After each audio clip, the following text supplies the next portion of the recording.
रात का सन्नाटा था और अंधेरा हर दिशा में गहराता जा रहा था। शहर की गली के कोने में एक पुरानी और जर्जर भिखारन बैठी थी जिसका नाम पार्वती था। उसकी उम्र ढल चुकी थी, बाल सफेद हो चुके थे और चेहरे पर समय की कठोर लकीरें उभर गई थी। उसकी पूरी जिंदगी सड़क के किनारे भीख मांगते बीत चुकी थी। वह अकेली थी और लोग उसकी ओर ध्यान भी नहीं देते थे। पार्वती के पास सिर्फ एक पुरानी कंबल थी जो उसकी दुनिया भर की संपत्ति थी। एक रात जब पार्वती सोने की तैयारी कर रही थी तभी उसे एक अजीब सा एहसास हुआ। उसने देखा कि उसके सामने वाली गली में एक साया आहिस्ता आहिस्ता उसकी ओर बढ़ रहा था। वह डर गई, लेकिन तभी उस साये ने एक खूबसूरत सी आवाज में कहा, मैं तुम्हारी मदद कर सकता हूँ, तुम्हारी जिंदगी बदल सकती है। पार्वती ने पहले सोचा कि यह कोई सपना है, लेकिन आवाज इतनी वास्तविक थी कि उसे विश्वास करना पड़ा। उस आवाज ने खुद को छलावा बताया और कहा, मैं तुम्हें वो सब दे सकता हूँ जो तुमने कभी सोचा, धन, सम्मान, घर और एक नया जीवन, लेकिन इसके लिए तुम्हें मुझसे एक वादा करना होगा।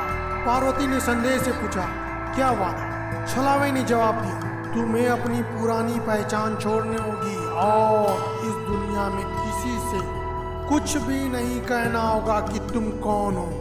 बस इतना करो और तुम्हारी जिंदगी बदल जाएगी। पार्वती ने कुछ देर सोचा। उसके जीवन की कठिनाइयां उसे हर रोज चुभती थी और अब उसे एक मौका मिल रहा था उन्हें पीछे छोड़ने का। उसने छलावे की बात मान ली। अगले ही दिन पार्वती की जिंदगी सचमुच बदल गई। उसे एक आलीशान घर मिला, नए कपड़े और उसकी झोली में बेशुमार दौलत आ गई। लोग उससे पहचानने लगे, उसका सम्मान करने लगे। उसकी किस्मत इतनी तेजी से बदल रही थी कि खुद भी हैरान थी। वो सोचने लगी कि उसका दुख अब खत्म हो गया है, लेकिन धीरे धीरे चीजें अजीब होने लगी। रात होते ही उसे घर में अजीब आवाजें सुनाई देने लगी। कभी दरवाजे अपने आप खुल जाते, कभी उसकी परछाई अजीब रूप लेने लगती। एक रात जब वो अपने कमरे में थी तो उसने देखा कि वही साया जो उससे पहले मिली थी उसके सामने फिर आ खड़ी हुई। छलावे ने एक ठंडी हंसी के साथ कहा, तुमने मुझसे वादा किया था, लेकिन अब तुम्हारे पास बचने का कोई रास्ता नहीं है। जो मैंने दिया है वो वापस लेना होगा।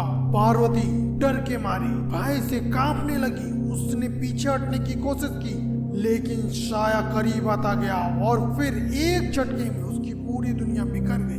उसका घर, उसका धन, उसका सब कुछ जलने लगा। वो चीखती रही, लेकिन कोई सुनने वाला नहीं था। अंत में वो फिर से उसी गली में आ खड़ी हुई, लेकिन इस बार भिखारन के रूप में नहीं, बल्कि एक छलावे की तरह अकेले और भयावह। एक ऐसी रूह बन चुकी थी जो अब दूसरों को जाल में फंसाने के लिए तैयार थी। और इस तरह पार्वती की जिंदगी का अंत हुआ, लेकिन उसका अंत दूसरों के लिए एक नई शुरुआत बन गया, छलावे का शिकार बनने की। तो दोस्तों, आपको ये हमारी कहानी कैसे लगी? अगर आपको ये कहानी पसंद आई है तो आप हमारे कमेंट बॉक्स में बता सकते हैं, और आप अपने इस चैनल को लाइक, शेयर और सब्सक्राइब करना बिल्कुल भी ना भूलें।